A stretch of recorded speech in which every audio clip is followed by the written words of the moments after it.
There are many Indigenous people who want Pope Francis to go beyond any apology for the Church's role in residential schools.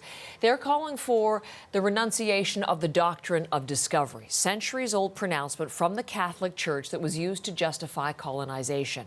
John Northcott is with us this morning. And John, we're very likely to hear that phrase today, Doctrine of Discovery, or to hear papal bulls. So help us understand what the doctrine is and why there are calls for its repudiation. Well, we begin with another term, Heather, a Latin term, terra nullius, the empty land. This in a series of papal bulls that came out in the late 1400s, effectively saying that empty lands discovered by explorers, if they were claimed, could be, and as of right, given by this power in the papal bulls from the papacy itself to be able to claim, to settle, to colonize, and to Christianize anyone that you happen to find there. And that has been used by many as an underpinning for the idea that this is what underlies much of what was colonialism and something that needs to be addressed before true reconciliation can go forward.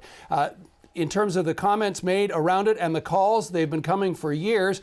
More recently in 2018, and this is a 6-page document dismantling the Doctrine of Discovery. This coming from the Assembly of First Nations, and I'm going to quote briefly from it here, in which then head of it, Perry Bellegarde, saying in all of this, how is it possible that any pope or king or queen or explorers from Europe could, quote, discover lands if the New World, if Indigenous peoples were already occupying such lands according to our own laws and legal orders? So that was the document that came out several years ago. Calls still being made, including by the now head of the AFN, speaking to our David Cochrane on Power and Politics. Have a listen. We have God-given rights, we have creator-given rights with respect to the lands and resources and waters of this country, of Turtle Island. And I think that that's really important to note, that it's not just a document to be sort of torn up and thrown away. It's a construct that needs to be dismantled, because what we're really talking about is colonialism. We're talking about the colonization of this country and how that has been destructive to Indigenous people in Canada, in places like Australia, in the US, and in places around the world. It's a larger issue, and so it really must be revoked.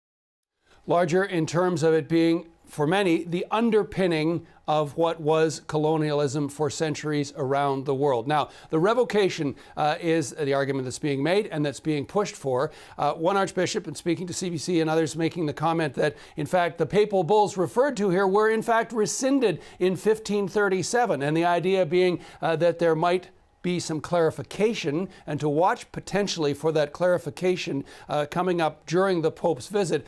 But arguably those, especially many Indigenous groups, that is not enough, that the sentiment continues, the justification continues, and the effects of colonialization continue as well. Another point to clarify this morning that we're hearing, and this is a report in the Globe and Mail, the reference to an investigation into residential schools made by the Pope earlier in the week.